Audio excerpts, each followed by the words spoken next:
Hello. The 2025 AHA guidelines have just been released, and we're not just talking about minor tweaks. These are fundamental shifts in how we are expected to manage cardiac arrest. For those of us in anesthesiology, knowing these updates isn't just a good idea.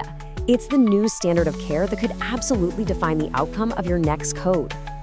Welcome to the Dr. Mech Anesthesiology Explainer series. Our goal here is to distill the most high-yield, practice-relevant updates for our specialty. And just a reminder before we begin, this content is for informational and educational purposes only and does not constitute medical advice.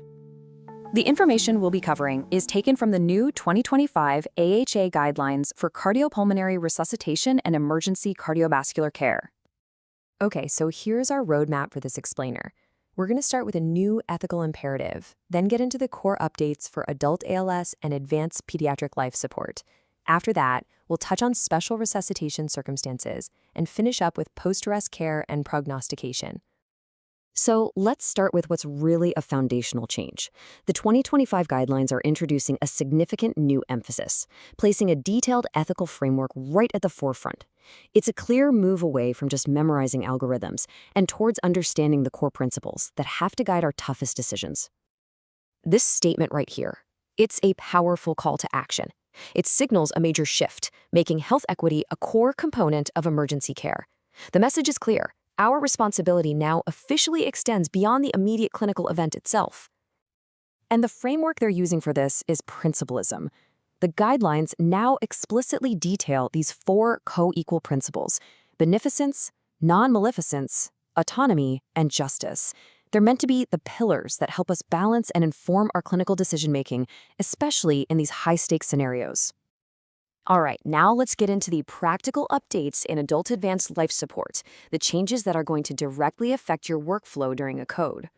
This is a big one: vascular access. The new update recommends attempting intravenous access first. Intraosseous is now clearly positioned as a secondary option for when IV attempts aren't successful or just aren't feasible. Why the change? Well, systematic reviews found lower odds of ROSC with the IO route, and the thinking is it's likely due to slower drug delivery to the central circulation. The guidelines also definitively settle the vasopressin question. Based on multiple reviews, epinephrine remains the one and only recommended vasopressor in cardiac arrest. The evidence shows vasopressin just offers no advantage. So, what about one of the most debated topics out there, the use of advanced defibrillation for refractory VFib? What do the new guidelines say about double sequential or vector change defibrillation? The official guidance is very clear. The usefulness of these techniques has not been established.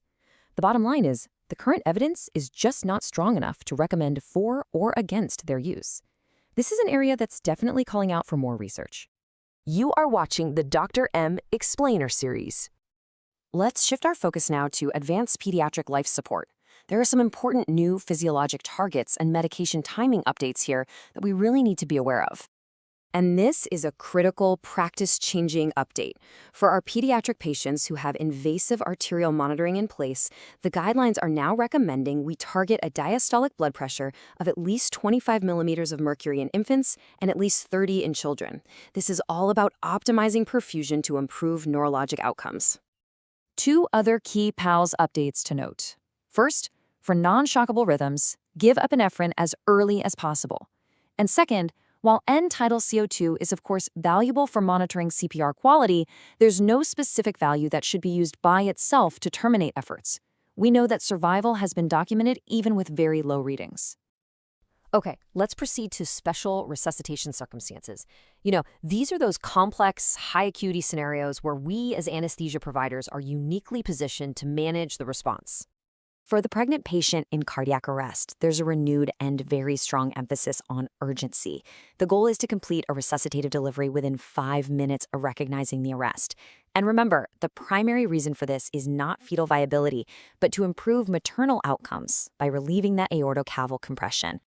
And for patients with a durable LVAD, the new algorithm really removes any ambiguity. If the patient is unresponsive and perfusion is impaired, and you're assessing that with MAP, skin color, and cap refill, the directive is clear: perform external chest compressions immediately. A second rescuer, if available, should be simultaneously assessing device function, Now we turn to that critical phase after we get return of spontaneous circulation. We're going to focus on the new guidance for optimizing recovery and, importantly, understanding the evidence that actually shapes these protocols we follow. In post-arrest care, there are 3 key points to hammer home. First, we need to maintain temperature control for at least 36 hours in unresponsive patients. Second, avoid hypotension. Maintain a minimum MAP of 65 to ensure vital organ perfusion. And finally, neuroprognostication has to be multimodal. No single test is sufficient to predict an outcome. Now, this is really interesting. This chart puts the guidelines themselves into perspective. Look at that. Only 1.4% of all 760 recommendations are based on the highest level A evidence. This just highlights the immense challenge of doing high-quality resuscitation research, and it shows why so many of our guidelines have to rely on limited data and expert opinion. So let's consolidate all of this. If you remember nothing else, here are the 4 top practice-changing takeaways for us as anesthetists. 1. The new ethical framework focused on health equity. 2. IV access is now the recommended first attempt over IO. 3. Those specific diastolic BP targets for pediatric CPR. And 4, the 5-minute goal for resuscitative delivery in pregnant patients. If you found this breakdown valuable for your practice, please subscribe and enable notifications. That way, you won't miss our next high-yield explainer. You are watching the Dr. MEK Explainer series. And so we're left with a final, critical question that really illustrates the central challenge we all face. Knowing that so many of these guidelines are based on limited data, how will you bridge that gap between the evidence on the page and the complexities of your next real-world resuscitation? Thank you for watching.